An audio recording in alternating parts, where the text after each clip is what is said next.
menos hace 3, 4, 5 años, no sé, y realmente son abiertas para todos los que quieran venir y presentarse. Como siempre decimos, no se dice la última palabra, solamente se dice la primera palabra, y gracias a Confandi, que tan generosamente nos presta esto es absolutamente gratuito, ustedes no pagan, a nosotros no nos cobran, y es un servicio que tiene Confandi con la comunidad. Realmente es un espacio abierto. Hemos tenido el privilegio de que personajes como Santiago Rojas, por ejemplo, escoja venir solamente para nosotros y dar una conferencia absolutamente gratuita. Hemos tenido gente maravillosa que viene aquí y conversa con nosotros, y por lo general siempre tratamos de hacer temas que tengan interés para todos. ¿De qué se habla? Se habla, como dice la gente, de lo divino y lo humano. La idea de esas charlas es abrir la mente. Solamente lo que buscamos Gonzalo y yo, que Gonzalo nos está haciendo trampa hace 3 veces, ha estado viajando mucho y ya está requete comprometido para la próxima vez, y no lo voy a tachar de la lista. Realmente lo siento muchísimo, yo sé que muchos de ustedes vienen por Gonzalo, pero realmente la idea es poder ofrecerles una oportunidad de abrir la mente.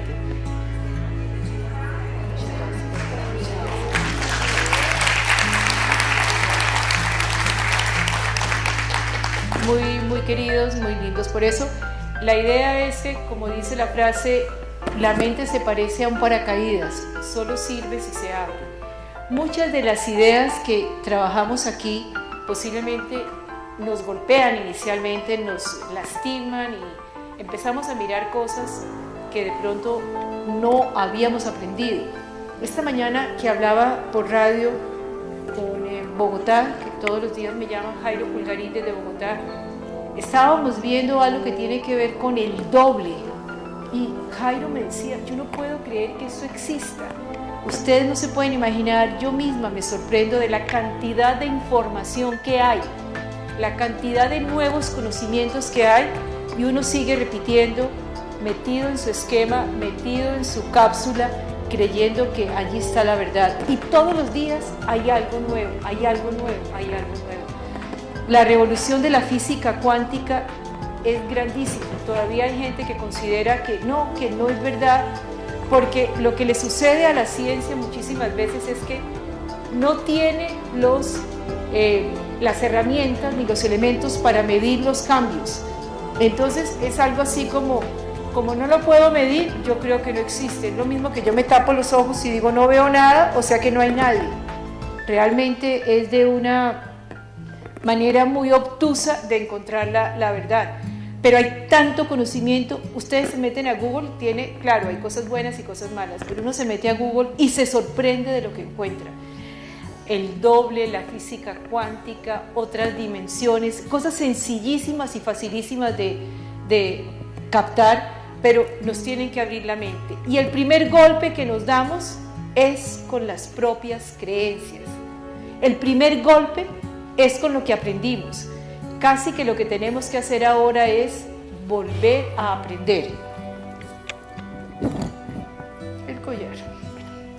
Tenemos que volver a aprender porque primero hay que desaprender. Entonces la reunión que la hacemos aquí cada mes es la apertura de pensamiento. Confandi nos las da. Muchísimas gracias.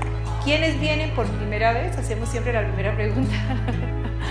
Bueno, los que vienen la primera vez. Un poco las expectativas.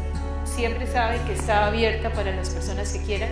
Un poco el que viene por primera vez, ¿quién le dijo? ¿Cómo se le ocurrió? ¿Qué pasó? Mi amiga me invitó.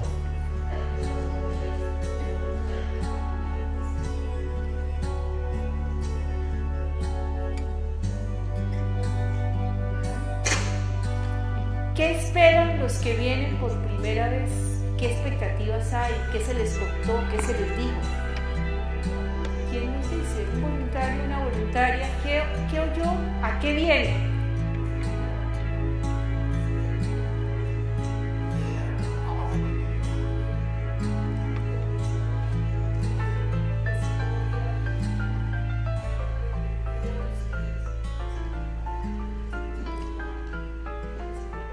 Muchas gracias. Gonzalo diría, como digo yo también, por favor no crean en nosotros. Somos solamente simples mensajeros de una apertura de pensamiento y eso es lo que buscamos. Entonces, vamos a abrir la mente. El mes pasado habíamos hablado del padre, el mes anterior habíamos hablado de la madre y hemos estado hablando de todas las cosas que tienen que ver con la vida. No solamente hablamos, dijéramos, situaciones que están por fuera de la realidad, papá y mamá y todos los nuevos conceptos que hay sobre la familia, padrastros, madrastras, nuevas familias, todo lo que está cambiando es realmente impactante. Ni qué decir de sexualidad. Esa de sexualidad quiero dejarla para la próxima vez, porque la de la sexualidad es impactante. Todo lo que estamos viendo, los cambios de sexo, cómo nacemos con un empaque y resulta que de pronto el contenido no coincide.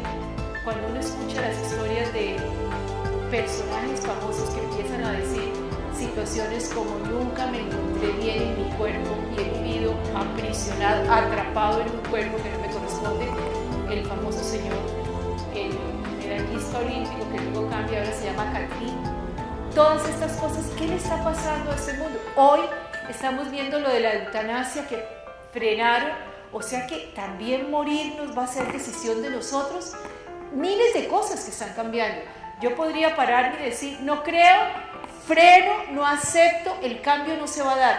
O yo puedo empezar a moverme y a decir, esto es el mundo de hoy. La tecnología no la podemos parar, pero es que lo que hay en internet, hay pornografía, hay abuso, sí, pero es el mundo. Y más vale que, como lo hemos repetido tantas veces, me subo al carrito del cambio y lo aprendo a manejar, o el cambio me atropella. Entonces, miren, hemos hablado de temas variados, porque el objetivo de hoy es mostrar todo tiene que ver con todo. De las cosas más impactantes es empezar a encontrar, cuando ustedes estén en sus vidas diarias, en sus situaciones cotidianas, no, mire, eso no tiene nada que ver con eso, perdóname, todo tiene que ver con todo. Un dolor de estómago que tiene que ver con una situación económica total y completa. Y el cuerpo cada vez más, lo vamos a mirar, el cuerpo cada vez más habla cuando no hemos podido manifestarlo de otra manera. A uno le sorprende porque la medicina, cuando empieza la medicina a cambiar, de alguna manera los médicos tradicionales que son muy buenos, tienen una mirada muy parcial. Entonces uno va donde un médico que le mira los riñones, uno va donde un médico que le mira la pierna, los músculos, pero resulta que todo tiene que ver con todo. Ustedes saben que los dientes tienen que ver con el corazón. Una persona que se va a operar del corazón tiene que ir primero a odontología. No, una persona que se va a operar del corazón tiene que ir primero a odontología, porque parte de las infecciones le entran por los dientes. ¿Cómo así? Entonces uno se sorprende, claro, cada vez más en la medida en que estos médicos bioenergéticos, médicos alternativos, lo que hacen es una mirada integral. Porque yo no puedo decirle, nadie llama a un consultorio y dice, doctor, ¿usted trabaja riñones? Doctor, ¿usted trabaja ojos? No. La mirada, los oídos, el asma, la piel. Cada vez más hay más información, como les decía al principio, y todo lo de descodificación biológica tiene que ver con las enfermedades. Ustedes saben que, por ejemplo, las enfermedades de la piel tienen que ver con yo no me conecto con el mundo, entonces o tengo una erupción que me aleja de ti, no te acerques conmigo, hay algo que rechazo. Entonces la piel, que es nuestra primera forma de comunicación, empieza a enfermarse, o tengo granos muy grandes o erupciones que la gente me rechaza y me aísla. ¿Qué estoy hablando cuando me enfermo de la piel? ¿Qué estoy hablando cuando un niño o una niña tienen un problema de asma? ¿Qué te asfixia? ¿Quién te está ahogando? Entonces todas las cosas van teniendo una comunicación distinta y empezamos a encontrarnos con esta frase, todo tiene que ver con todo. Por más elemental que quieras pensarlo, que no tiene nada que ver, tu historia familiar tiene que ver con lo que puedas estar viviendo ahora. Tu situación de pareja puede tener que ver con lo que estás viviendo ahora. Tu relación con los hijos tiene que ver con lo que tú viviste con tus propios padres. Entonces el mundo trata de ser un tejido donde conectamos acontecimientos. Y hoy vamos a hablar de todo tiene que ver con todo. Cuando ustedes oyen esa expresión, todo tiene que ver con todo, de alguna manera, ¿quién me cuenta un ejemplo de algo que no le encuentra conexión en su vida con nada? A ver, ¿alguien me quiere contar? Mire, esto no sé que tenga que ver, un detalle, algo que suceda. ¿Alguien tiene alguna pregunta? O puede decir, no, ¿de dónde está sacando la idea de que todo tiene que ver con todo? ¿Hay alguien que pueda decirme en este momento, yo no creo en esto? Porque, por ejemplo, el problema de Grecia no tiene nada que ver con nosotros. ¿Hay alguno que tenga una duda sobre esto? ¿Alguien me quiere comentar?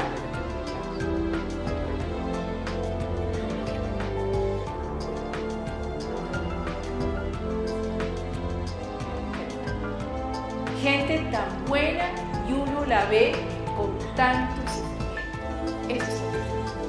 ¿Eso te sorprende?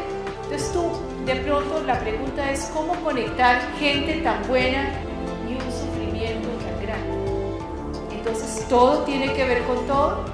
¿Qué hace la gente buena para que tenga que sufrir tanto? Es bien valiosa tu expresión. Dime. Vamos a ver, dame. Perfecto. Lo contrario es gente que es muy mala y que le va tan bien. Perfecto, me parece bien interesante esto. Y es allí donde empezamos a mirar cómo así que todo tiene que ver con todo. Y es bien interesante. ¿Algún otro que tenga alguna? Dime.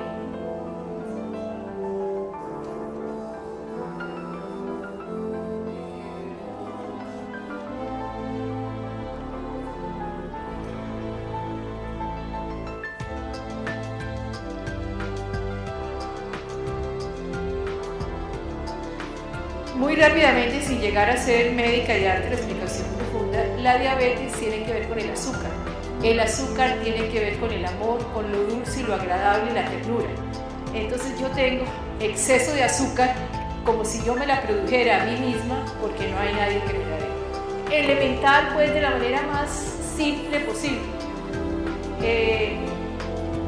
Hay miles de explicaciones, métete a descodificación biológica y hay unas explicaciones increíbles sobre qué quiere decir o qué estoy hablando cuando tengo determinados problemas. Los problemas que tienen que ver con la gastritis y todo es qué es lo que no puedes digerir, qué problema no puedes digerir. Uno se sorprende de encontrarse. Yo creo que alguna vez les comenté, no sé si se los comenté o no.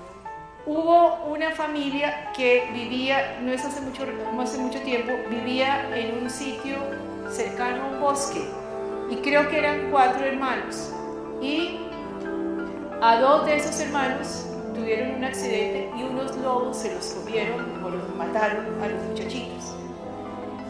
Uno empieza a mirar el trabajo de la familia y luego se encuentra con que los hermanos que quedaron, uno de ellos se vuelve médico, cirujano para trabajar piel. Luego en otra generación hay alguien que se vuelve carnicero. En otra hay otro miembro de la familia que termina trabajando pieles. Y uno se sorprende de encontrar, ¿pero qué fue esto? Esto en constelaciones familiares se dice que es una manera de reparar algo que sucedió y que nosotros pertenecemos a una familia, así como pertenecemos a una nación y pertenecemos a una ciudad. El pertenecer a una familia significa que tenemos un compromiso para bien o para mal, con esa ciudad o con esa nación. Yo siempre les he dicho, en ejemplo, que si yo llego, por ejemplo, al aeropuerto de Frankfurt y presento mi pasaporte de Colombia, me recibe el señor de inmigración y me dice: Colombia, Shakira, y con una sonrisa de aquí a aquí me hace pasar. Y yo puedo llegar a ese mismo aeropuerto y la persona me dice: Colombia, Pablo Escobar, y me recibe por la puerta de atrás. Yo no tengo nada que ver ni con Shakira directamente ni con Pablo Escobar, pero pertenezco al alma colombiana, y al pertenecer al alma colombiana sufro lo bueno y lo malo del alma colombiana. Igual en las familias, todo lo que tiene que ver con la familia, en esta familia de carniceros, cómo se va pasando de una generación a otra, como si quisieran reparar el dolor de una situación. Entonces, como todo tiene que ver con todo, nuestros ancestros tienen que ver con nosotros. La mente ha sido fragmentada. Fíjense, a mí me sorprendía muchísimo desde el colegio, desde la escuela, donde uno aprendía matemáticas no tiene nada que ver con español no tiene nada que ver con geografía. Tal vez nos las separaban y uno estudiaba una materia aislada de la otra materia y aislada de la otra materia. Yo recuerdo que cuando trabajamos el proyecto de educación sexual, la primera vez que se hizo el proyecto de educación sexual en Colombia, una de las modalidades que procuraba el proyecto de educación sexual era atravesar todo el currículo y que no dijéramos: mire, el proyecto de educación sexual se trabaja en la clase de anatomía. No, nosotros lo que buscábamos era cómo construir una herramienta que integrara el conocimiento y que no nos siguiera fragmentando, como si fueran casillitas que no tienen nada que ver. Y cuando lo trabajamos en ese momento, veíamos, por ejemplo, la palabra violación, y tomábamos la palabra violación y cómo pasar la palabra violación a través de toda la educación, de todas las materias y las asignaturas, y poder ayudar a que realmente se integre el conocimiento donde todo tiene que ver con todo. Pues muy bien, cogíamos la palabra violación y el profesor de biología tenía que explicar la palabra violación. Pero el profesor de español también tenía que explicar la palabra violación. ¿Qué violas tú? Violas la carta que no tengo que ver, la cartera que no me corresponde. Entonces allí la palabra violación, biología, pasaba al español. Luego pasaba a geografía.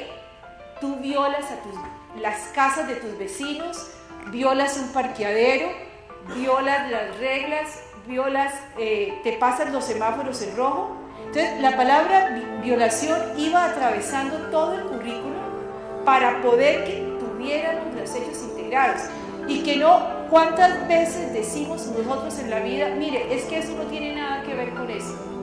Y otra vez, todo tiene que ver con todo. Entonces, las palabras a través del proyecto de educación sexual tratábamos de que eso que considerábamos el aprendizaje separado, las casillas separadas, pudieran integrarse y pudiéramos tener la idea de que el aprendizaje, ojalá hubiese una clase donde a los muchachos se les pudiera enseñar matemáticas con español, con geografía, con sociales, todo junto, la historia, el idioma, las medidas, los límites, y entonces va saliendo con una visión integral. Es muy importante entender que todas las materias terminan trabajando y teniendo conexión las unas con las otras.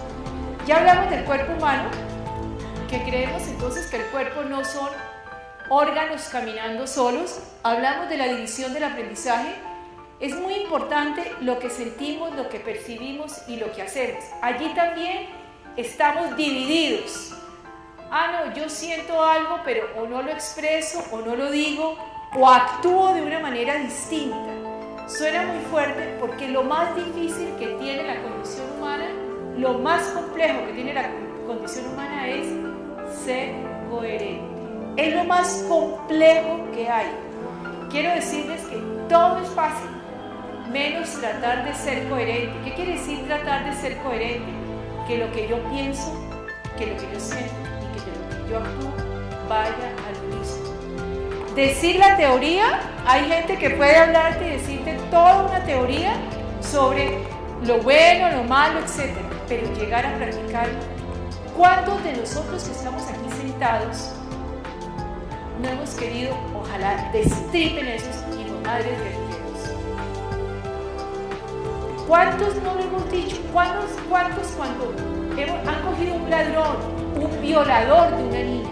Ojalá ese tipo se vale. ¿Cuántos no hemos dicho? Y eso es incoherencia. Eso no quiere decir que se le va a dar un premio.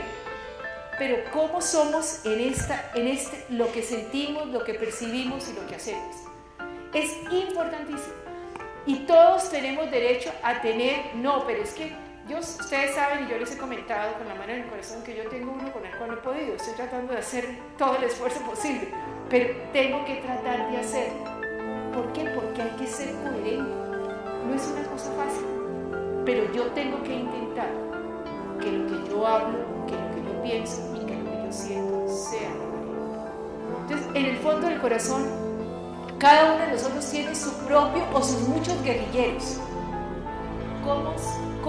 No quiere decir que voy a ser amigo de ellos, no quiere decir que no me importa, pero desde mi corazón, ¿qué mirada de compasión puedo tener hacia ellos? Porque de alguna manera para mí es muy importante ser coherente. Lo más difícil de cualquier proceso, de cualquier religión, de cualquier taller que hay, es la coherencia. Es lo más complejo que hay. Y allí todos estamos en primer año, todos perdemos la materia, todos tenemos un aprendizaje. La religión y los comportamientos, sicarios, y guerrilleros. Ustedes oyeron que los sicarios iban a la iglesia a pedirle a Dios buena puntería. Es decir, eso es en el mundo lo más incoherente. Pero poder ir a la iglesia a decir, ojalá que mi tiro llegue a donde tengo que llegar. Claro que esta semana me mandaron la gente desocupada, yo no sé a qué horas trabajan, pero bueno, había un meme de una señora en meditación que decía, Dios mío, te quiero pedir que todos aquellos, que ayudes por favor a todos aquellos que yo mandé a la mierda a que encuentren su lugar. A que lleguen en su camino a donde yo los mandé. Entonces, claro, es un poco lo que insisto. Ser coherente es bien complejo, pero es nuestro trabajo de todos los días. ¿Y qué se necesita para ser coherente? Vamos a ir mirando. La corrupción y la política, ni qué decir. Vieron anoche tal vez las imágenes del tipo gordo, arregón, con las pistolas al aire, y esos son los políticos que vamos a tener. Entonces el señor disparaba gordo, borrachos, y eso es, entonces la corrupción. Ellos dicen, y luego decía al que entrevistaban, eso no tiene nada que ver con esto, eso no tiene nada que ver, yo no tengo nada que ver, si él vota por mí, no tengo nada que ver.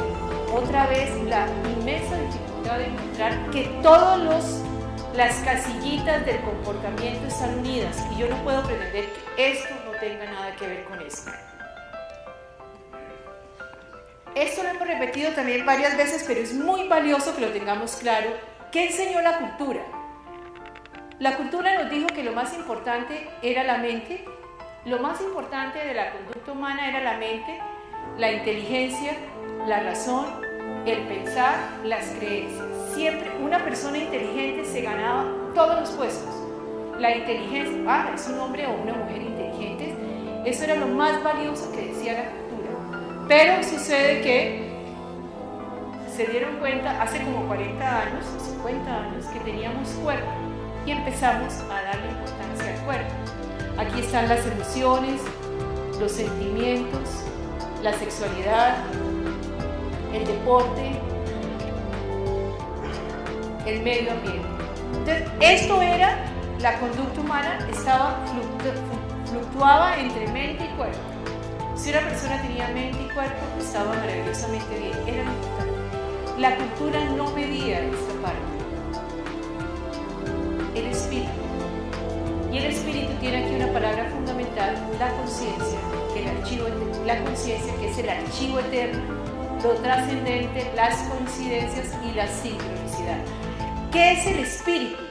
Las tres cosas reunidas, mente, cuerpo y espíritu, forman a un ser humano.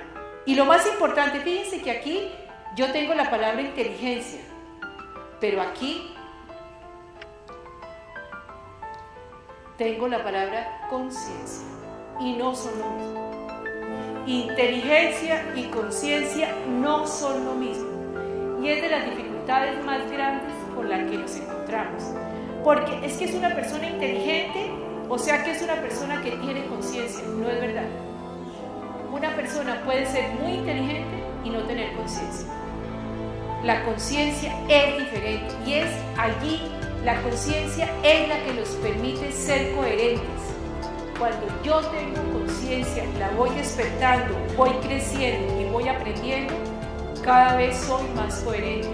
Pero metido en la inteligencia, metido en la razón, es cuando más agredo, cuando más lastimo. Esta mañana que tenía en el consultorio a una persona, para esta persona lo más importante en el mundo es ser inteligente y tener la razón. Lo más importante es tener la razón. Cada vez más hay frases que te dicen, ¿qué te interesa más? ¿Tener la razón o ser feliz? Porque muchas veces tú puedes tener la razón, y tener la razón no te da ningún poder ni ningún elemento para poder ser feliz. Y muchas veces hay que aprender a perder para poder ser feliz. Ah, bueno, está bien, tú tienes la razón, sabiendo que yo tengo la razón. Pero ¿de qué nos sirve tener la razón? Tener la razón es apertrecharnos detrás de la inteligencia. Y tener la razón no me da poder. La verdad, hay quien dice que la verdad es importantísima, que en aras de la verdad la gente está tratando de hacer cualquier cosa. Las cajetillas de cigarrillo dicen que el cigarrillo produce cáncer. Esa es una verdad científica, probada por las academias de ciencia de todo el mundo. Pregunto, ¿de qué sirve esa verdad científica si yo prendo el cigarrillo y me lo fumo? ¿Quién me mete a mí en la cabeza? ¿Quién me convence de que el cigarrillo produce cáncer sabiendo que es una verdad científica? La verdad no se impone por ser verdad. Es muy tenaz. Tú puedes tener la razón, puedes tener la verdad y puedes perder. Es muy fuerte porque es allí la impotencia. Y entonces saltamos un poquito a lo que me preguntabas. ¿Por qué gente buena le va mal y gente mala le va bien?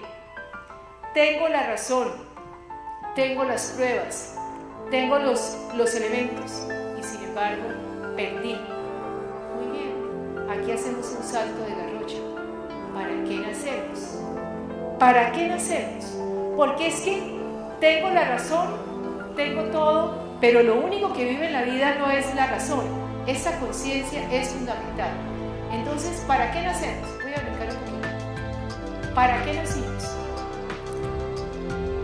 La gente ha creído que nosotros nacimos para miles de cosas, para tener hijos, para tener pareja, estudios, servicio, rumba, trabajo, dinero, familia. Nacimos para miles de cosas. Sin embargo, lo sorprendente es que no nacimos para ninguna de esas cosas. Para ninguna. Esas son las herramientas. Esas son las herramientas con las cuales tenemos que aprender a vivir. Pero quiere decir que si son las herramientas, de todas podríamos prescindir. Porque ninguna de ellas es vital. Yo puedo prescindir de los hijos, sí. Yo puedo prescindir de la pareja, sí. Yo puedo prescindir del estudio, sí. Del servicio, la rumba, el trabajo, el dinero, la familia, aquí me falta sexo y otras cosas. De todo podrías prescindir, porque esas son las herramientas. Es lo mismo que tú tienes lápices o lapiceros o marcadores para escribir. Puedes escribir con el lápiz o puedes escribir con el lapicero o con el marcador o con algo. El sentido de la vida es que nosotros nacemos para crear conciencia, para su vida. Y todas estas son herramientas. Herramientas que nos van a ayudar a crecer. Entonces, aquí viene la pregunta y me devuelvo. ¿Por qué existe el mal? ¿Por qué existe el mal? Hoy, otra vez, en el consultorio, una señora me decía que tenía que mandar su niñito de 6 años, donde su mamá el fin de semana, porque ella tenía que trabajar y el niño se iba a aburrir muchísimo.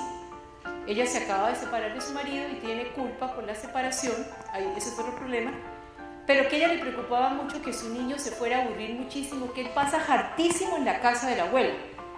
Entonces a ella le daba mucha culpa irse a trabajar y dejar su hijo en la casa de la abuela. Entonces yo le dije, muy bien, el niño se va a aburrir. El próximo fin de semana que el niño vuelva a estar contigo, ¿cuánto va a valorar el niño estar contigo y divertirse? ¿Qué le va a ayudar al niño a valorar ese fin de semana? La casa de la abuela. Si él está todos los fines de semana son buenos, él no sabe que es un fin de semana bueno. Fíjense, él no sabe. Y cree que es natural todos los fines de semana buenos. Entonces, la única manera de aprender es el contraste. La única manera de aprender es el contraste. La dualidad tiene todo el sentido de la vida. Muy bien, es que estoy sufriendo, estoy vuelta a nada, estoy desesperada. Cuando tengas un buen momento, tú vas a decir, uy, tan rico que estoy ahora, tan diferente a lo que tenía antes. ¿Cómo sabes tú valorar la comida si no has tenido hambre?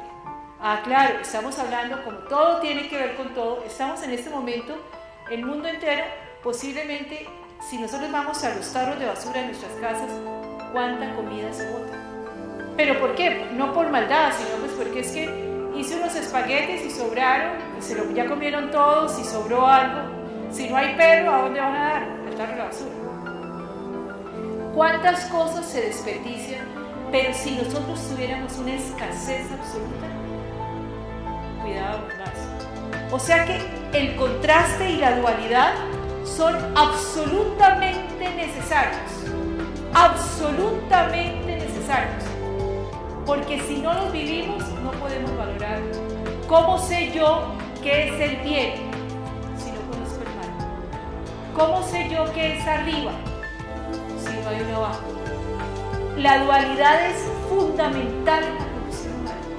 Entonces, cuando a la gente buena le pasan cosas malas, y volviéndonos con qué venimos a la vida a aprender, la pregunta es, ¿esa familia o esas personas tienen algo que aprender? No, pero ¿cómo así? Si yo soy total bondad, a mí no hago sino servirle al mundo. Muy bien, ¿qué tienes que aprender? Y ese malo, maldadoso, muchísimas veces que a todo le va bien, uno se pregunta si uno tiene un concepto de alma, ¿qué le puede pasar a las generaciones que están por venir? Porque no solamente somos responsables de nuestro presente, somos responsables del futuro de nuestros hijos o de nuestros nietos. En constelaciones familiares se dice que hasta casi 4 generaciones pueden pagar los errores de nuestros antepasados. Entonces, casi que si a ti no te importa, trata de mirar qué más puedo hacer. Porque no solamente soy yo y no, eso se muere conmigo. Por eso hay que tener tantísimo cuidado con las peleas entre los hermanos, con las situaciones en las familias. Porque a mí qué me importa, yo peleé con él y nosotros repetimos cantidades de veces en constelaciones familiares, todos los excluidos. El hermano homosexual que no resistíamos hace 30 años, la hermana que tuvo un hijo por fuera del matrimonio, o aquella que acabó el matrimonio de los otros hermanos, tantas cosas que suceden en familia y que nosotros preferimos marginar. ¿Qué tal los problemas por las herencias familiares? Es que ese me robó. Acaba de salir públicamente la pelea de las dueñas de laboratorios Lafrancol. Se están matando, peleando entre ellas, públicamente dos personas, dos mujeres, es que ella me robó, es que el otro me robó. La idea es que lo que yo no arregle en una generación queda pendiente. Y el pendiente significa que muchas veces te sorprendes de encontrar cuál de tus hijos o de tus nietos va a pagar esa situación. Esas injusticias que golpean tanto, muchísimas veces tienen explicación en constelaciones familiares. Cuando uno mira el árbol genealógico que hay pendiente, la gente no le daba lo suficiente importancia a ciertos detalles y consideraban que nadie se daba cuenta. Pero energéticamente el mundo tiene una energía, el cosmos tiene una energía. Hay algo que se llama la información y esa información queda. Y la información, se sorprendieron de ver la cámara donde el jugador de Chile le mete la mano al jugador de Uruguay. Él no pensó que nadie lo iba a ver. Es que nosotros creíamos que nadie veía. Y semejante cámara, haz de cuenta que el mundo tiene unas cámaras inmensas donde se guarda toda la información. Es que nadie se dio cuenta. Yo le robé a mi hermana, pero nadie se dio cuenta. Haz de cuenta que hay una cámara energética que todo lo registra. Eso se llama el campo mórfico. Toda la información está registrada y allí queda esa información. Y alguien de la historia familiar lo va a saldar con dolor, con tristeza. Cuando se encuentren con esos problemas, por ejemplo, yo no quisiera haber formado parte nunca de la historia de Pablo Escobar, toda la plata que tuvo, pobres hijos, pobres nietos, aún respetando muchísimo la decisión de cada uno. Estas familias de esos mafiosos, de los Rodríguez, todo lo que puede, generación que sigue, que sigue, que sigue. Entonces uno dice, ¿por qué tan de malas? O las enfermedades o algo, y uno mira la historia familiar, y en la historia familiar por lo general hay un pendiente, hay algo que no está definido y que no está aclarado. Y es tan importante poderlo mirar. Hay gente experta que te puede ir señalando esto que tiene que ver con eso. Yo tengo una historia pavorosa. Lo que pasa es que tengo el dibujo en el consultorio de un muchacho que, como en mayo la profesora le pidió que dibujara algo porque iba a perder la materia, y el muchacho en mayo dibuja un árbol muy bonito, un palo largo y el árbol, y le pone a la cúpula del árbol una cinta que termina al vuelo, así, para arriba. Él la pinta como en mayo, y en junio el muchacho se mata en un columpio de vuelo. ¿Saben qué es un columpio de vuelo? El columpio de vuelo son los columpios que están hechos de palo de un árbol, y uno les pone una cincha y la gente corre y vuela así al borde como de un precipicio, y uno sale corriendo y vuela. Los muchachos terminaron el año escolar y ellos se fueron para una finca. Los muchachos que se montaron en el columpio dijeron, esta mierda está podrida, pero se montaron y a él le cayó el árbol encima y lo reventó. Él hace en mayo un árbol con una cúpula que termina con una cinta al vuelo, y él se mata 2 meses después en un columpio de vuelo. Cuando él se muere, cuando él se mata, él tiene 18 años, su hermanita tiene 13 años y su mamá tiene 45. Cuando su mamá tenía 13 años, se mató su hermano de 18 y la mamá tenía 45. Eso se llama síndrome de aniversario. Y hay fechas que son especialmente repetitivas. Yo sé que en la familia de mi marido, en algún momento, uno de sus hermanos tuvo un accidente en Medellín muy fuerte. Él venía manejando un carro y él se queda sin frenos. Él venía con su hijo pequeño, hace que el niño se tire del carro y lo saca, pero él se mata en el carro. Cuando se murió, se mató en un noviembre de 52 años. Su hijo, el que se sacó del carro, se acaba de suicidar en noviembre de 52 años. Síndrome de aniversario. hay pendientes que quedan en la historia familiar, como si los que se salvan de los aviones, los que se salvan de esos accidentes tienen que reparar. Yo sé que nuestro profesor de constelaciones familiares dijo muy claro que, por ejemplo, lo de Sigifredo López fue una forma de pagar. Él no tuvo nada que ver con la muerte de los diputados, pero él tenía una carga y la vuelta a la cárcel es como una manera energéticamente de compensar la culpa que tiene, y yo por qué me salvé y ellos no. Esto es muy difícil de explicar tan rápido, pero tienen explicaciones de esa forma. Los pendientes del alma familiar, cuando te sientas realmente cerrado, pero ¿por qué? ¿Pero por qué? ¿Pero por qué? Claro que como decía Gonzalo, como dice Gonzalo, no hay que preguntar por qué, sino para qué. Pero si quieres puedes empezar a investigar un poquito para mirar qué es lo que realmente sucede, porque todo lo que vivimos, y también es otra frase de mis profesores, el mundo es perfecto. El mundo es perfecto. ¿Cómo así? El mundo es perfecto. Cada cosa de las que sucede tiene una razón de ser. Si yo aprendo a manejar la vida, entendiendo de cada situación problemática, de cada momento difícil, ¿qué tengo que aprender? Déjenme decirles que jamás tendrán situaciones negativas.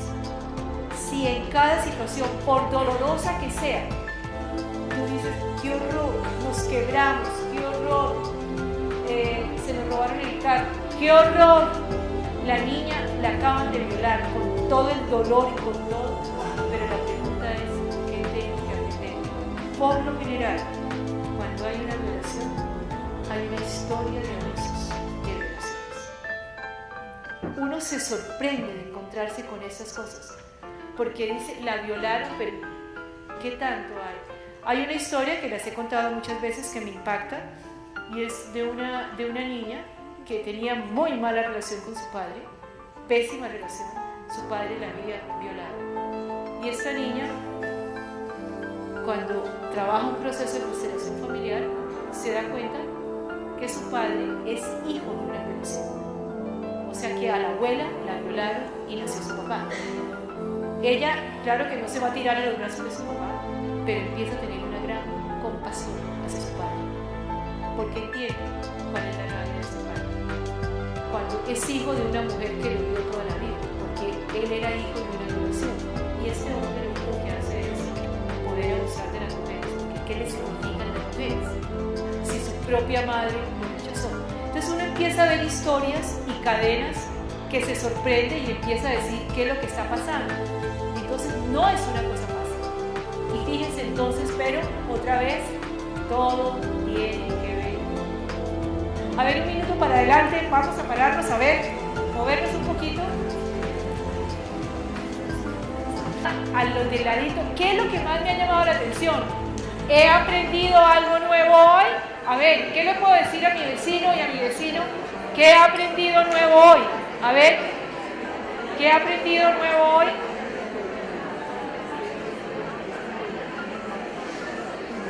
A ver, ¿con quién? A ver, aquí vecinos. Nadie solo, nadie solo.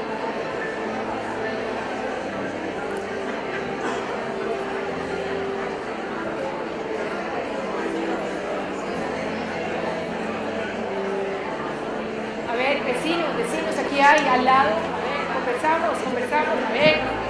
Hacemos así. ¡Uah! Y mira, 5 mujeres.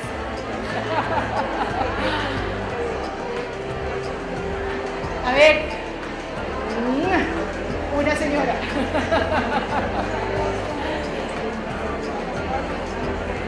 A ver, chica, ¿tienes con quién hablar? ¿Tienes con quién hablar? A ver, bueno, vamos a conversar un poquito. ¿Qué he aprendido nuevo hoy? ¿He aprendido algo?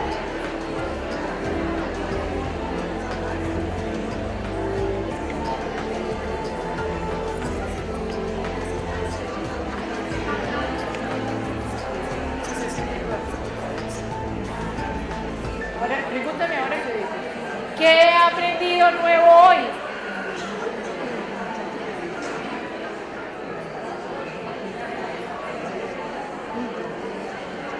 con quién hablar? Aquí, vecinas. ¿Qué ha aprendido nuevo hoy? ¿Tienes con quién hablar? ¿Qué ha aprendido nuevo hoy? Aquí hay un señor detrás. ¿Qué ha aprendido nuevo hoy? ¿Qué ha aprendido nuevo hoy? Allá también, allá. Escoge el grupo.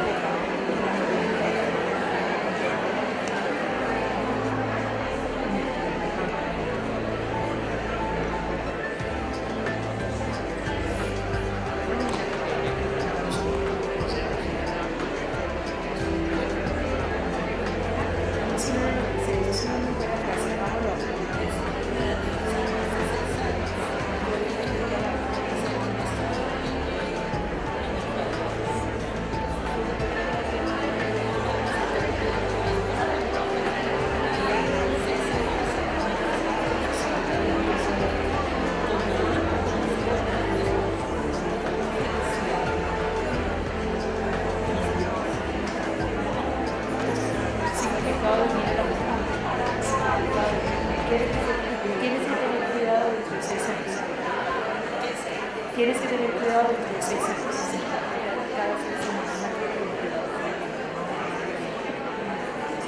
Une la familia, nos unifica. Bueno, nos sentamos.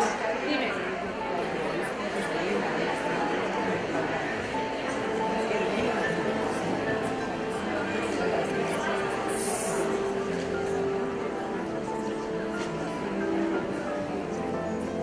Sí, un poco sí, un poco. Bueno, ¿estamos aprendiendo algo? Yo creo que alguno o alguna nos quiere contar qué ha podido hasta ahora, qué le ha impactado, qué le ha llamado la atención, qué le quedó sonando o con qué no está de acuerdo, porque no necesariamente tiene que ser así. ¿Alguno o alguien nos quiere comentar? Voluntario, dime, duro, duro.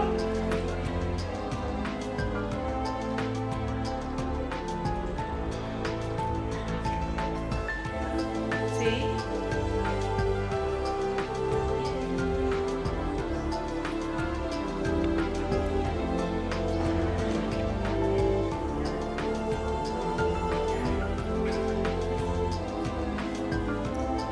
Sí, en una constelación muchas veces se puede descubrir parte de la historia, aun cuando no la conozcamos racionalmente. Porque esto lo he explicado varias veces, hay como una nube, como la nube de los computadores, donde mandamos toda la información, hay una nube de información o energía o lo que quieras llamar, que se llama el campo mórfico, donde está guardada. Estoy diciendo palabras de manera que al pie de la letra no son así, pero es como para explicar. Hay una nube de información de todas las familias, de todo el mundo. Y cuando nosotros trabajamos una constelación, es como intencionar el campo. Es decir, vamos a trabajar aquí una constelación, entonces intencionamos el campo, la gente se ubica alrededor y una persona sale y dice: yo quiero constelar mi apatía. No puede ser muy chismoso, tiene que ser muy cortico lo que diga, tiene que tener definido qué quiere y expresa lo que quiere constelar. Entonces el profe o el constelador le pide que escoja a alguna de las personas que están allí, que no tienen ni idea ni se conocen, que escoja a alguna persona para que la represente a ella. Entonces tú quieres hacer de mí, yo la saco y la coloco en la mitad del círculo. Y luego le dice, entonces escoge a alguien que represente la apatía. Entonces tú quieres hacer de apatía, entonces hago y la sacas. Y le pide que te sientes y que las personas que están en la mitad del círculo que tú has escogido no pueden hablar, solamente pueden ser antenas, sentir, nada más, no pueden hablar. Entonces estas personas suenan, nada de lo que yo les diga sirve hasta que no lo vean, es nada, ninguna palabra sucede hasta que no lo vean. Entonces esas personas se convierten en antenas y empiezan a actuar. Entonces uno de pronto se acuesta, otro se sienta, me duele el brazo, empiezan a vivir. Y claro, el constelador sabe para dónde va y va bien. Y va, de pronto dice, la apatía de pronto sea, le puede preguntar a la persona que está haciendo de ti, ¿qué tienes al frente de ti? ¿Un hombre o una mujer? Otra persona dice, un hombre. Entonces de pronto esa apatía sería mi papá. Y él va trabajando y va moviendo las cosas. Y tú empiezas a mirar como una fotografía de tu historia. Eso es una cosa impactante. Y eso mueve aquí que yo nunca había visto esto de esta manera. Yo nunca me había imaginado esto así. Y ese movimiento afuera de personas mueve tus neuronas.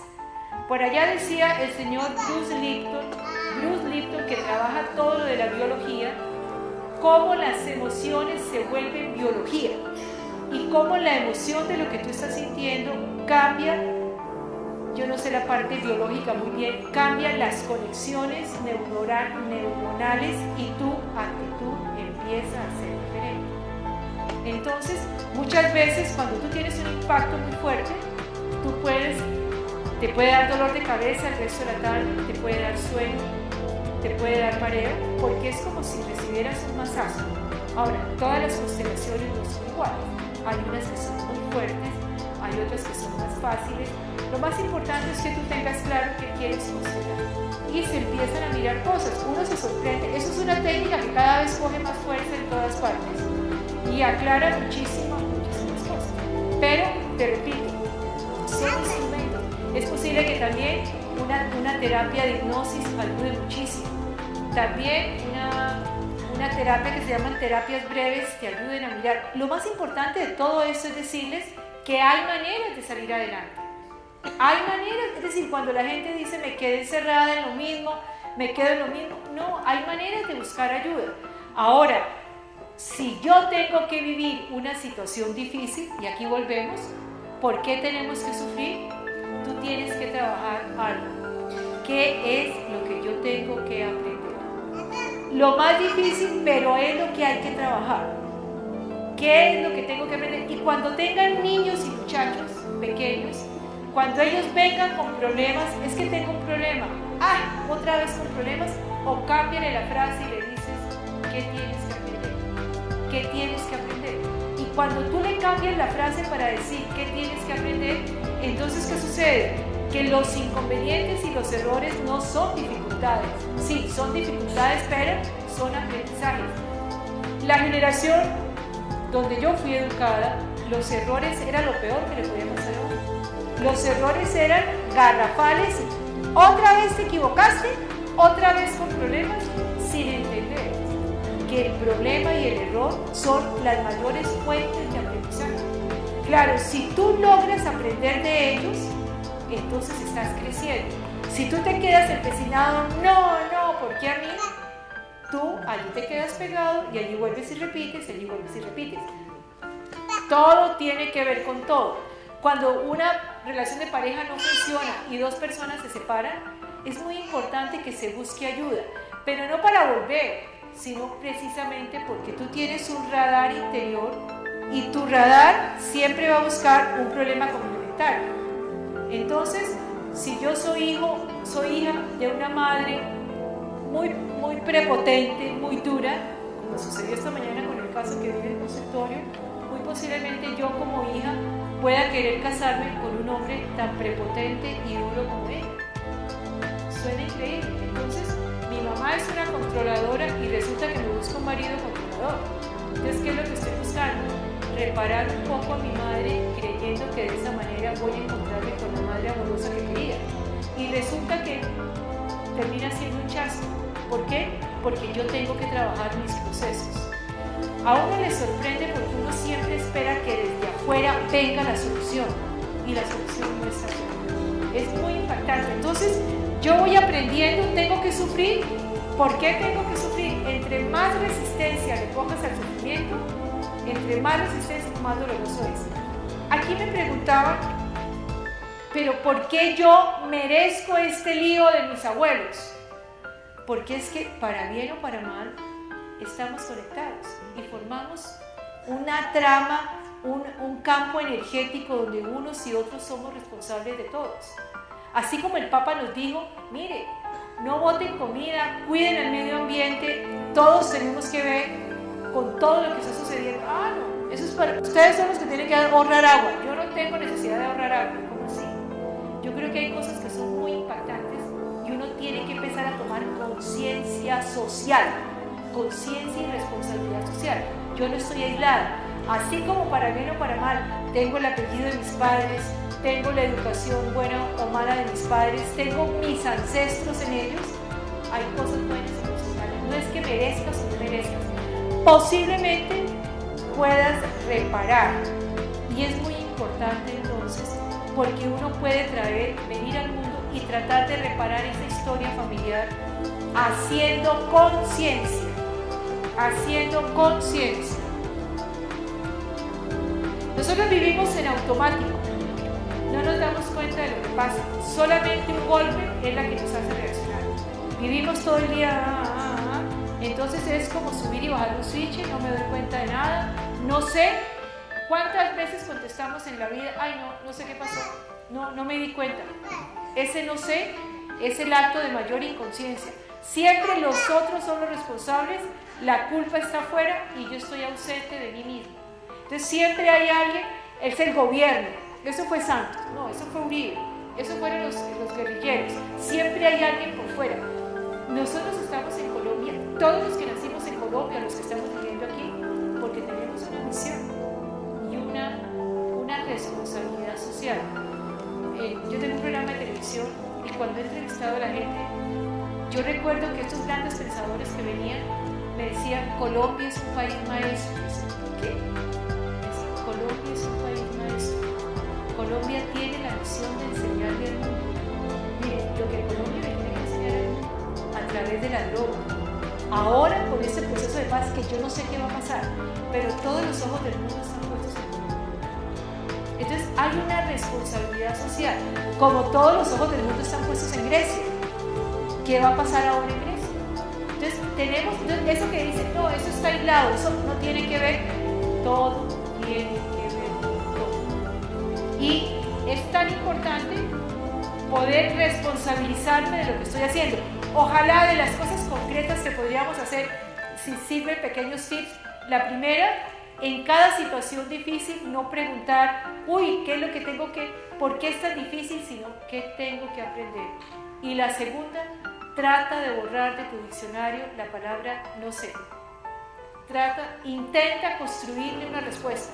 Ay, no, es que no sé. A ver, di, es que maté a ese tipo, pero no sé por qué lo hizo. Di, lo maté porque le quería enterrar el cuchillo, le quería ver salir la sangre, lo que quieran. Pero no sé es el acto de mayor inconsciencia. ¿Cuántas veces nos escapamos para el no sé? Y eso es un automático completo. Yo no sé por qué, no sé en automático. Entonces viene la conciencia. La conciencia que no es inteligencia, no depende del conocimiento. Yo puedo ir a la universidad y estudio 5 carreras. Allí puedes pasar siendo muy inteligente, pero no tendrás conciencia. La conciencia que está allí no depende de la información, es estar alerta. Hoy estamos haciendo un ejercicio que se llama todo tiene que ver con todo. Si tú todos los días, día de por medio, cada vez que quieras, intentas conectar cosas, y eso que tiene que ver con eso, y eso que tiene que ver con eso, eso es lo que genera conciencia. Caer en cuenta. No hay nada que sea, no, eso no es importante, eso no tiene nada que ver. Todo tiene que ver con todo. Y en la medida en que yo teja como hilos imaginarios, hilos invisibles, yo voy haciendo un tejido donde voy formando mi conciencia. Esto que tiene que ver, uy, ayer tuve un accidente, hoy me volví a caer. A veces me pasa que de pronto, ayer se me cayó un plato y hoy se me cayó otra cosa y digo, ay, ¿qué me estará pasando? Se me están cayendo las cosas. No es para hacer una tragedia, me va a dar artritis, me voy a morir. ¿Qué está pasando? Si yo escucho la vida, si yo escucho mi cuerpo, si yo escucho los acontecimientos, yo voy aprendiendo. La vida es maestra, la vida nos enseña. Pero si yo estoy oyendo, porque no, eso no tiene nada que ver conmigo, yo no aprendo, a ver, algo nos está pasando. Si yo caigo en cuenta de eso, voy aprendiendo y voy mejorando. Y entonces, como en el colegio, ¿no? Cuando tú no haces bien la tarea que hace la profesora el otro día, repita. Si tú vas aprendiendo, no vuelves a repetir los errores y vas saliendo del sufrimiento. Entonces, es estar alerta, caer en cuenta, es un testigo interior, es un autorreconocimiento en la sabiduría. Tener conciencia es lo mismo, claro, quien tiene conciencia, quien la va adquiriendo, veremos más adelante algún día que son muchos niveles de conciencia, son como 9 niveles. El que tenga conciencia es una persona coherente, porque no necesita reglas, no necesita leyes, no hay necesidad de que lo cuide nadie. ¿Por qué? Porque al tener conciencia yo puedo ver tu billetera abierta, los miles de billetes, yo no puedo coger. Me es imposible. ¿Por qué? Porque eso no es mío. Y el nivel de conciencia, la gente con conciencia no necesita reglas. Es absolutamente regulada por sí misma, por el respeto por el otro, por el manejo de la diferencia, pero todo tiene que ver con todo. Y es muy importante que lo repitamos constantemente. Nadie te hace daño, el mundo es perfecto. Pero ¿cómo así? El sufrimiento, el paro, la varada, cada cosa, a veces alcanzamos a encontrar en la vida cotidiana las respuestas. ¿Cuántos oyeron las historias de la gente del 9/11 que una niñita le regó el jugo al papá y el papá furioso y no pudo llegar a las Torres Gemelas el 11 de septiembre? Entonces, gracias o qué bueno o tan de buenas. Entonces todo depende, y allí está la famosísima historia de Anthony de Melo, que la han oído cantidades de veces, del hombre que tenía unos caballos, que tenía un caballo y se sentía muy orgulloso de su caballo y el pueblo lo felicitaba por el caballo, y llega un día en que el caballo se le va y la gente va donde él y le dice: tan de malas, don Juan, se le perdió el caballo, y él siempre repetía: buena suerte, mala suerte, quién sabe. Al cabo del tiempo, de los días, el caballo se le devuelve y le trae una manada de caballos. La gente del pueblo dice: uy, don Juan, tan de buenas los caballos, y repite: buena suerte, mala suerte, quién sabe. Pasan los días y su hijo entonces quiere entrenar a esos caballos briosos, se monta en un caballo y se accidenta, se quiebra la pierna, y la gente vuelve donde Juan y le dice: Juan, tan de malos, su hijo se accidentó, y él repite: buena suerte, mala suerte, quién sabe. Al cabo de los días estalla una guerra en el pueblo y se llevan a todos los jóvenes del pueblo, pero al hijo de él no se lo llevan porque está empezando. Buena suerte, mala suerte, quién sabe. Y así sigue la historia. ¿Qué tan relativo es todo? Tú puedes mirar el vaso medio lleno o el vaso medio vacío. ¿Qué me falta o qué tengo? Claro, si tú quieres vivir en la amargura, siempre te faltan cosas, siempre nos faltan cosas. Pero si yo quiero poder aceptar, qué tan rico es encontrarse a veces con una persona que sonríe. Dígame, ¿en qué nos cuesta sonreír? ¿Qué nos cuesta sonreír? ¿Cómo le va? Y la cara amargada. Y a la vez el mismo cuerpo responde a eso. Este ejemplo que lo ha dado tantas veces Gonzalo, yo no puedo decir: estoy muy triste. ¿Quién me cree? O de alguna manera lo contrario: estoy muy triste, y haciendo cara, no, lo dije al revés. Me equivoqué y aprendemos todos. Entonces, voy a decir: estoy feliz y pleno, estoy feliz. O de alguna manera: estoy tristísimo. A ver, el cuerpo responde: estoy alegre, estoy contenta, estoy triste. Entonces el cuerpo va funcionando y uno expele una aureola que va pasando. Sonreír, que es tan fácil.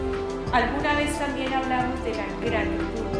Miren, la gratitud es, ustedes no se pueden imaginar lo que hace la gratitud. La gratitud es una emoción que es como miles de ondas y ondas y ondas que se expanden, y tan sencillo que decir: ay, gracias, qué chévere, ay, gracias porque me dieron el paso en el bus, gracias porque me abrieron una puerta, gracias por tantas cosas.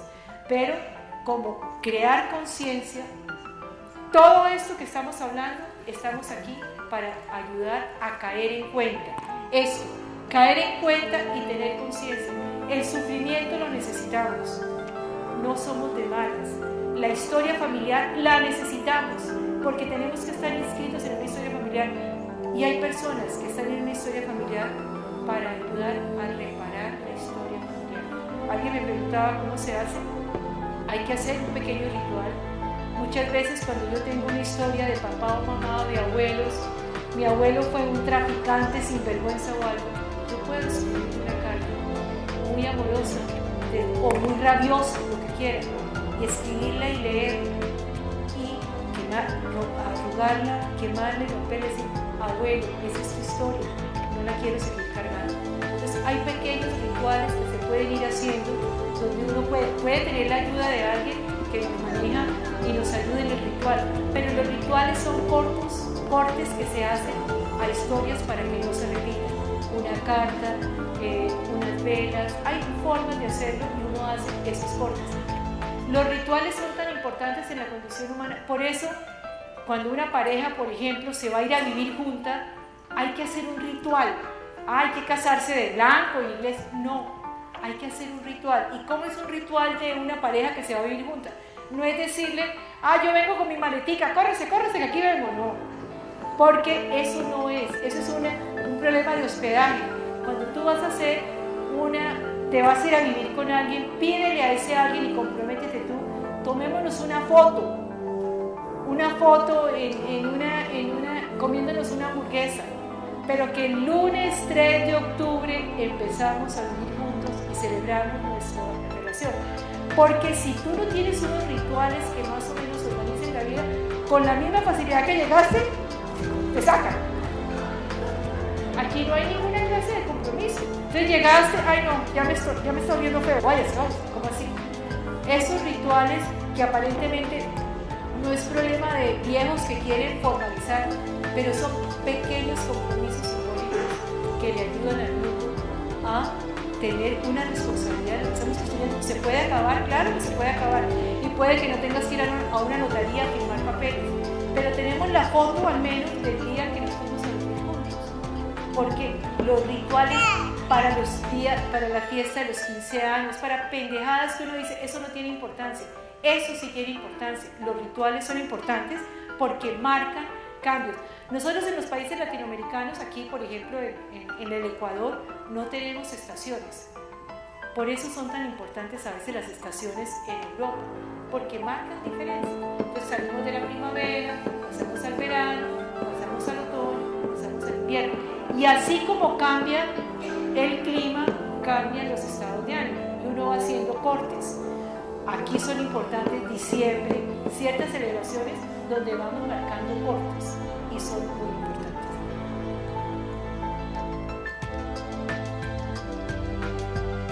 Aquí es bien importante esto y se los quería mostrar. Hay muchos más niveles de conciencia, pero a veces las religiones es creer en el orden universal. La religión te indica que tienes que creer.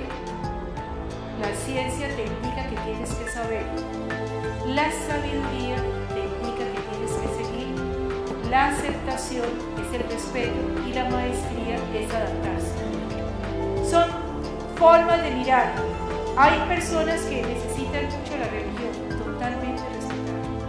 Pero en la medida en que tú vas creciendo, tú puedes, entre comillas, cuestionar amorosamente la religión. Se han equivocado.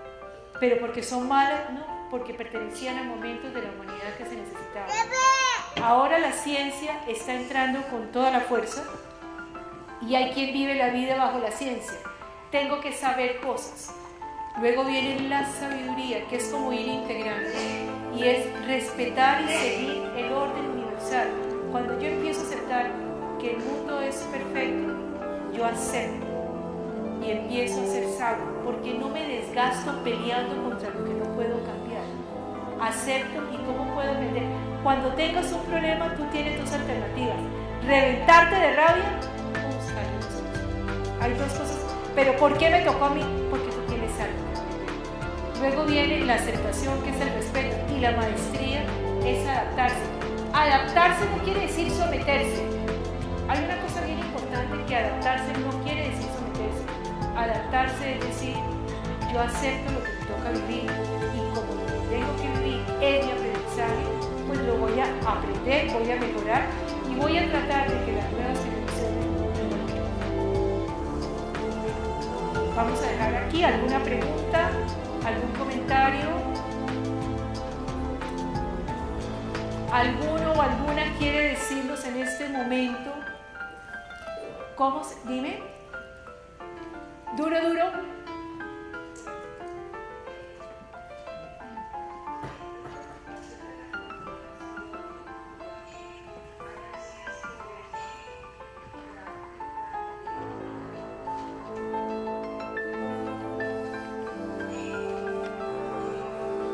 ¿Cómo de frenar el proceso? Sí, claro, tú puedes ayudar a limpiar la historia familiar, pero también hay situaciones que las tienes que aceptar. Hay situaciones que tienen que ver con el destino y entonces es cómo puedo, en medio de la situación que me toca. Miren, no hay ninguna herramienta humana que te ayude a ser perfecto, ninguna, porque estamos aquí precisamente para eso. Hay cosas que se pueden limpiar, que se pueden mejorar y tú aprendes a tener mejor calidad de vida, sin lugar a dudas.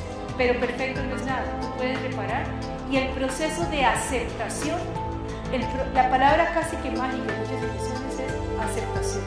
Cuando tú aceptas, dejas de hacer resistencia y las cosas pueden evolucionar y ayudas a que la historia familiar se mejore. Dime, duro.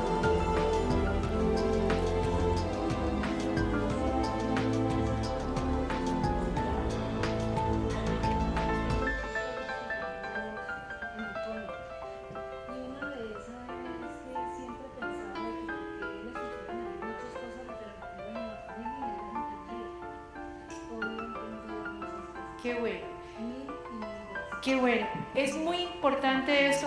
A veces sucede en casos como las mujeres de la historia familiar siempre se separan, o los hombres se mueren a los 33 años, o los primeros embarazos de las mujeres terminan en abortos. Hay cosas, uno se sorprende de tantas cosas que hay, que es la historia familiar haciendo un peso muy grande. Qué rico que hayas podido sentir que hay una forma de explicarse, es bien importante. Dime.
La sabiduría tiene que ser con conciencia. Hay una cosa bien importante que tenemos que saber y es que la religión y la ciencia fueron la misma hace muchísimos años. La cultura nacional, la mente racional la separó, pero la ciencia y la religión fueron lo mismo. Por eso hoy muchas veces la ciencia y la religión se están encontrando en algunos momentos, porque fueron la misma. Nacieron la alquimia, todo esto era la misma cosa y a través de la cultura, la mente de Descartes y de tantas historias, la historia de la humanidad se separaron y entonces ahora son enemigas y la una está en un lado, no, estoy diciendo algo muy exagerado, de pronto no tan enemigas, pero están en bandos diferentes. Oye, claro, pero es bien importante. Dime. Muchísimo, porque la culpa te hace sentir que eres mala. A ver, díganme qué persona se equivoca a propósito. La culpa, ojalá borráramos esa palabra del diccionario. La culpa es una sensación de que yo debí saberlo y yo debí hacerlo distinto, pero si no lo sabes, entonces más bien antes de culparte, es bien importante qué tengo que aprender y esto me hace mejor ser humano. Y estoy segura, en una frase que repetía muchas veces, si parte de mi sufrimiento y de mi cuestionamiento va a ayudar para que mis hijos tengan mejor calidad de vida, vale la pena vivir. Si yo lo que aprendí, lo que aprendo, lo que me golpea, ayuda a que las generaciones futuras tengan mejor calidad de vida, se justifica. Les estoy facilitando el camino a eso. Bueno, dime, duro.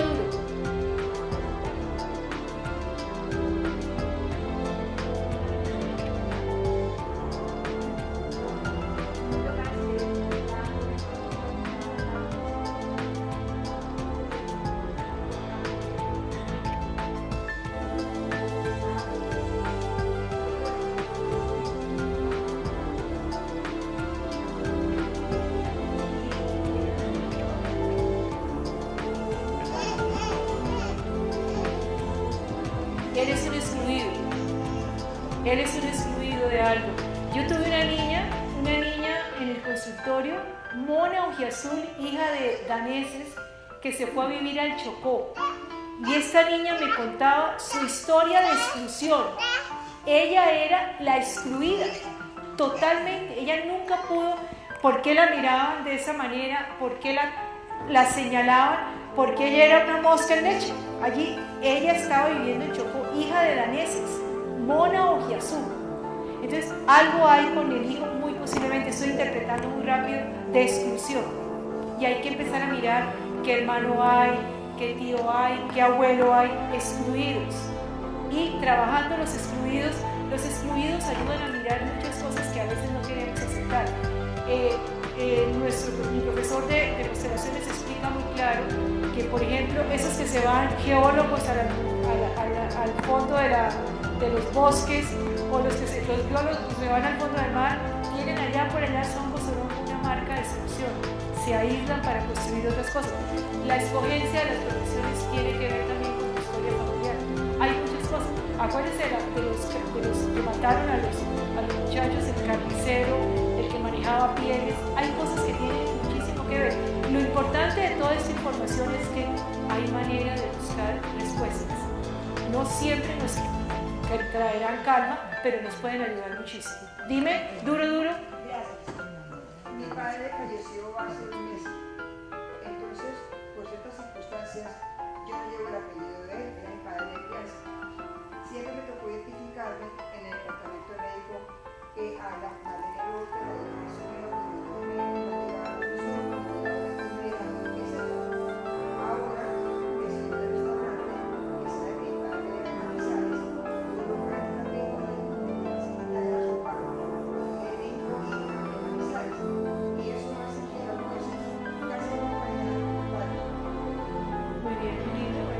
Dime.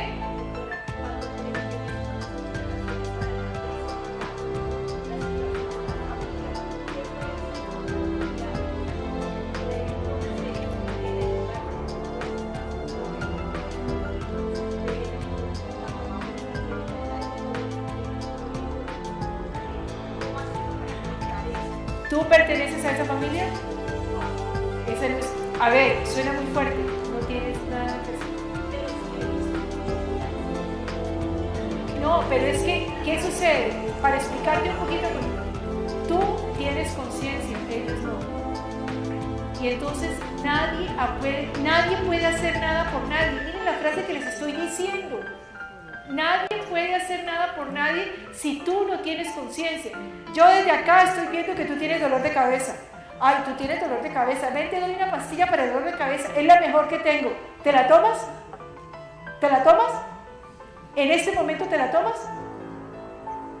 ¿Ah? ¿Tienes dolor de cabeza? ¿Ah? ¿Te la tomas? No. Entonces tú estás viendo el problema, tú estás viendo a la familia desbaratarse, tú estás viendo, puedes dar una información, es todo lo que puedes hacer. Ni siquiera en mi consultorio yo puedo hacer algo por ustedes, yo solamente puedo dar una información. Hasta allí llega, no puedo hacer más. Claro, si tú estás en el momento, la información llega y mueve procesos.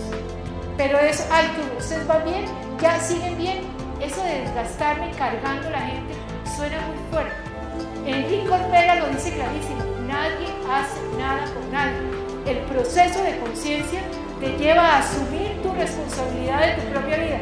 Ni siquiera puedo hacer algo por mi hijo, ni siquiera puedo hacer algo por mi hija. Le puedo decir a mi hijo, mira tal cosa, a mi hija, pero no los puedo cargar. Fíjense la paradoja. Formo parte de la familia, pero no puedo hacer. Esa familia que tú estás viendo así, tú puedes dar una información, pero no puedes hacer nada más. En el ejemplo de la pastilla para el dolor de cabeza, yo puedo mirar la mejor pastilla y yo siento, uy, tienes dolor de cabeza. Y tú dices, está loca, yo no tengo dolor de cabeza. Entonces, ¿de qué te sirve la pastilla? ¿De qué te sirve el mejor médico, el mejor profesional, si tú no tienes problema? Una de las situaciones más difíciles que yo tengo en el consultorio es cuando alguien viene y me dice, es que mi marido, mi esposa, tal y tal cosa, y pregunto, yo les he dicho la frase muchas veces, mi marido tiene moza. ¿De quién es el problema de la moza de mi marido? ¿De quién? ¿De mi marido? ¿Quién dijo? Si mi marido se la goza, toca allá y le abren y toca aquí y le abren. ¿De quién es el problema de la moza de mi marido? El problema es de quien le talla, no de quien lo vive. El problema, mi marido, ay, mentira, no es mi marido, por favor. Corre. No es, miren, el problema no es de él vive, allá le abren y aquí le abren. De que brinca, miente, salta, pero ¿a quién le talla? Y si una de las dos mujeres no se mueve, el Señor sigue per secula seculorum, amén. Si una de las dos mujeres no se mueve, él no se mueve. O sea que el problema es de quien le talla, no de quien lo vive. Y desde acá tú puedes ver que tu marido, que tu compañera tiene miles de problemas. Y tú dices, se lo voy a mandar. Entonces lo llevan al consultorio y yo le ofrezco tinto al Señor y fumamos y conversamos. ¿Qué más hacemos? Porque el Señor me dice, no, aquí me manda mi mujer. Pero él no tiene problemas. Entiéndame, él no tiene problemas. Aquí me manda mi esposa, aquí me manda mi marido. Uno tiene que ir a un consultorio ahogándose, ay, haga algo por mí. Pero si el problema es de ya que me mandaron a mí, la primera pregunta que uno hace muchas veces es, ¿por qué vienes aquí? Ah, no, es que me mandaron. No hay nada más que hacer.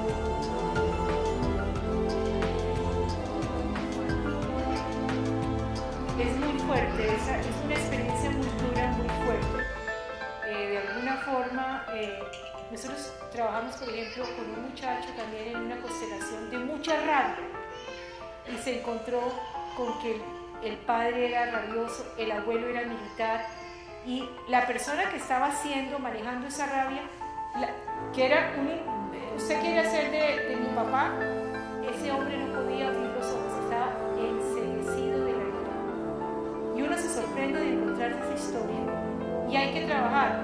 Qué bueno sería que tu hermano hiciera la constelación, no les sirve la de ustedes.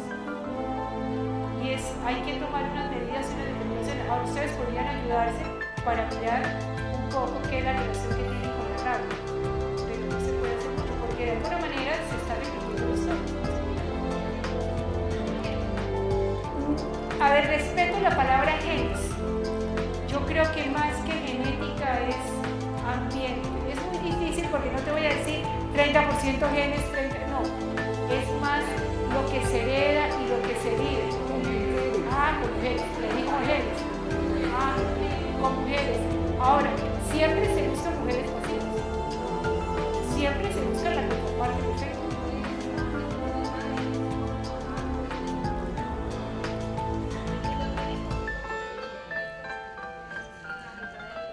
Tu mamá, que es muy...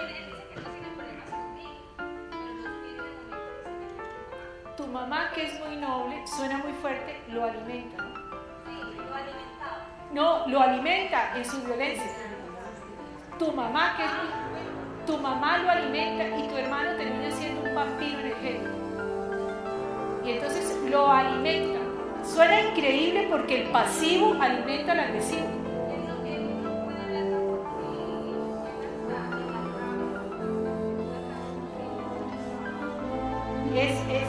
Hay que mirar muchas cosas interesantes. Eso tiene que ver posiblemente con miles de cosas que habría que... Ahora, hay que buscar ayuda. Ojalá que uno pueda entender que se puede buscar ayuda. Quiero dejar un minutico para ver si hacemos una pequeña... Dime. ¿De quién es el problema? ¿De quién es el problema? ¿Ah? Entonces tú vas a ir a cocinar por el vecino. No hay nada que hacer, no tienes nada que hacer. Aprender a vivir con esto, retirar. Yo no puedo costelar. ¿Costellamos por santos? ¿Vamos? Dime.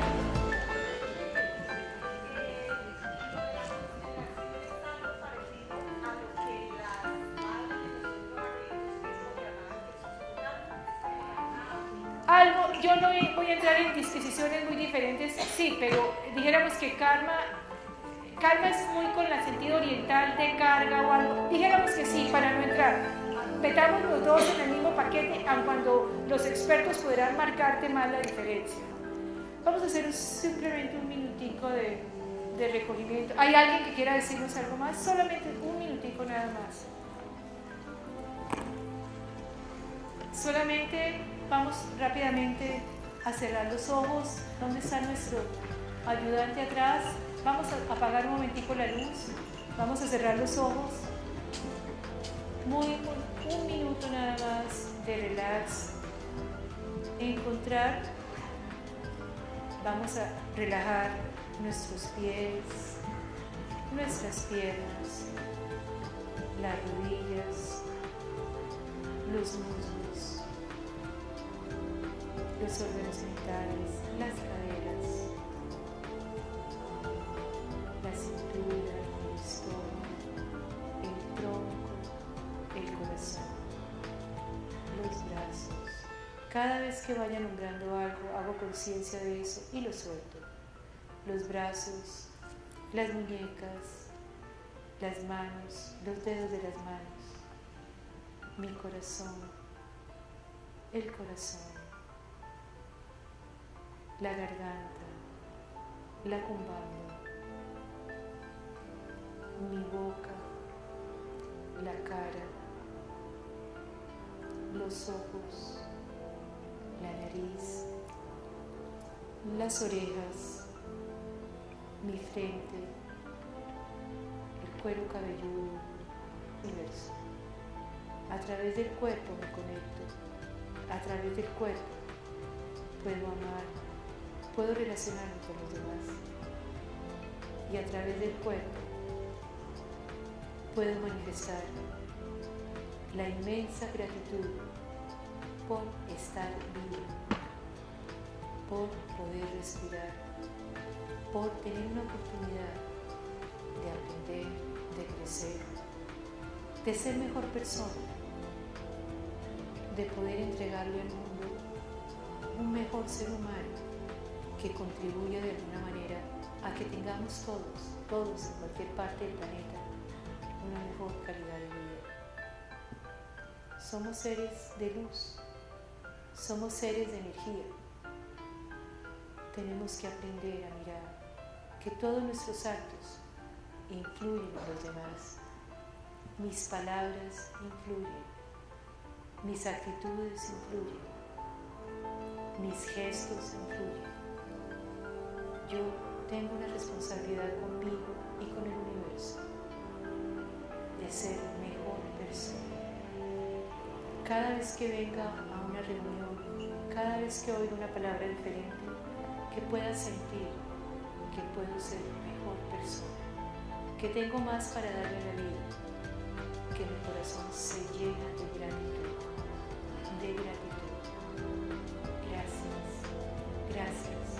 Gracias porque puedo ser mejor, porque puedo dar más de mí, puedo contribuir a que este mundo sea diferente.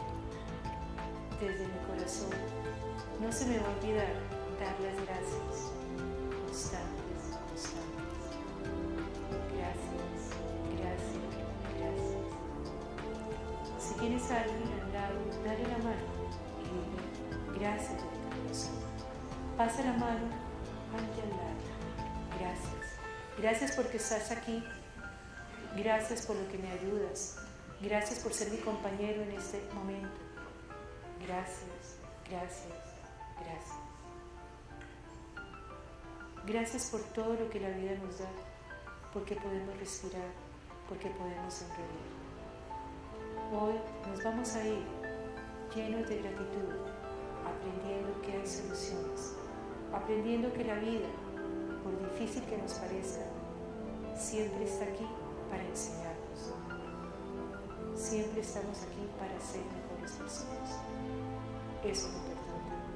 Y con eso nos vamos a ir. Gracias, gracias, gracias. ¿Listo?